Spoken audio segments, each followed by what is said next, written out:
Hi.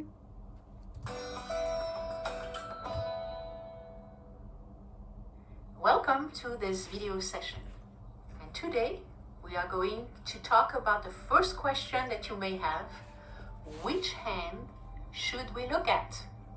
Well, the answer is very brief: both.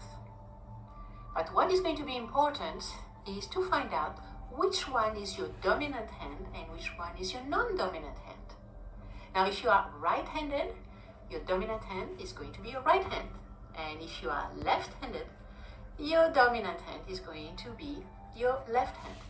But what happens if you are ambidextrous? In this case, you probably use just one hand to sign.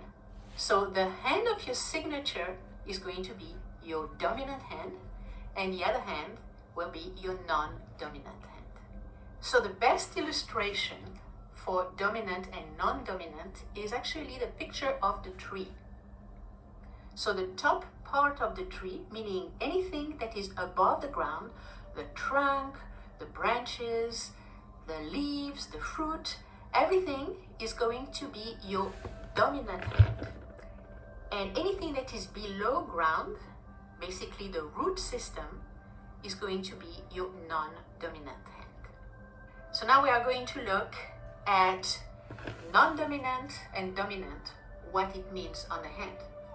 So the non-dominant hand represents the subconscious mind, and the dominant hand, the conscious mind.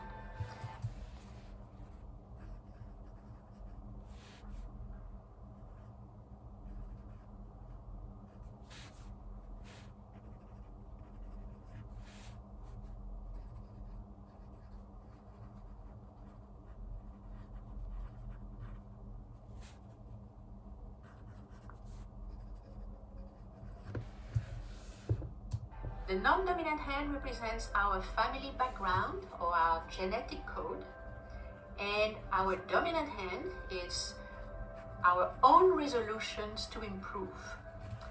The non-dominant hand is what we are like deep down, our raw emotions.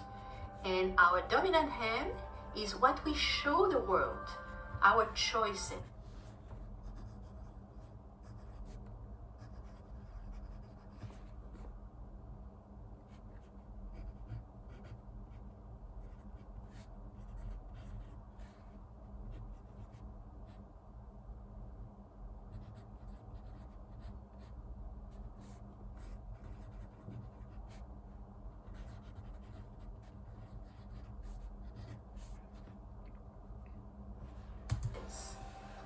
Non-dominant would be where we come from, and the dominant would be where we are going to. And according to the Vedic system, which is like Indian system, the non-dominant hand represents our last 3 incarnations, and our dominant hand is our present life. So how does this apply to the hands? Basically, the dominant hand should be better than the non-dominant hand, because the dominant hand is the one we are going towards. So what does better mean? We are going to look at the major lines. So the 3 major lines, which are the lifeline that represents the body, the headline that represents the mind, and the heart line that represents the emotions. We want those lines to be better. What I mean by better, the ideal line should be long, even, uninterrupted, and curved. So the line should be as close to this ideal as possible. The lines are like rivers. So we are going to try to avoid lines that have disruption of the flow, like breaks, islands, double lines, overlapping lines, or thinning lines. So we always look at the hand that has better major lines. Now you're probably wondering, okay, show me. Well, I am going to show you. So let's start with the first example, which is Amy. Now, if we look at Amy's hands, they look very similar. However, if we look at a right hand, which is on the right side of this illustration, you are going to see that this line is actually longer than the other line, and you're going to notice how the other line on the left hand, on the non-dominant hand, is more frayed. Again, if we look at the lifeline, you see how it's a nice and round, very continuous line, as opposed to the left hand, where there is sort of a break here, and it is not as continuous. So hopefully, and this is the case of Amy, the right hand is the dominant hand, and the lines are better in the right hand. Now let's look at the next example, which is going to be the example of Brigitte. Now, again, if you look at the right hand, and this time we are going to look at the headline, and you'll see how the headline on the right hand is split into two sections.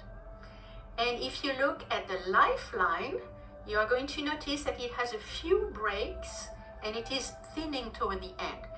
This is the right hand.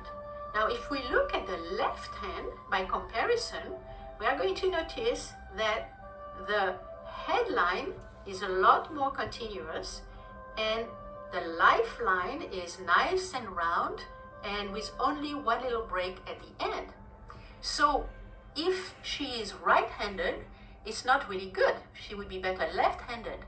Now, what happened with Brigitte is the fact that she was right-handed and she had a terrible accident that forced her to use her left hand. So it was actually a blessing in disguise that she was forced to use a left hand, which is her better hand. Now we're going to look at the third case, which is Greg. And again, we look at the right hand, and what do we see in the heart line? You see there is a huge break in the heart line on the right hand.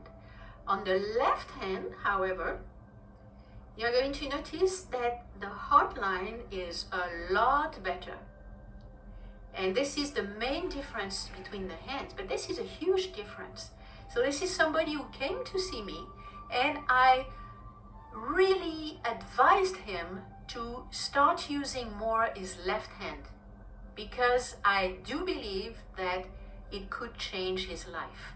If you realize that your non-dominant hand is actually better than your dominant hand, the way to start using your non-dominant hand is actually to do a little bit of journaling with your non-dominant hand. So every day you would write maybe 5-6 lines using your non-dominant hand. And do it every day for a month or 2 or 3. I would say maximum 3, and see if there is a difference. And I am almost sure that there will be a difference. This concludes this video on which hand to use. The answer is both, but you have to be aware of which one is your dominant hand and which one is your non-dominant hand. See you in the next video.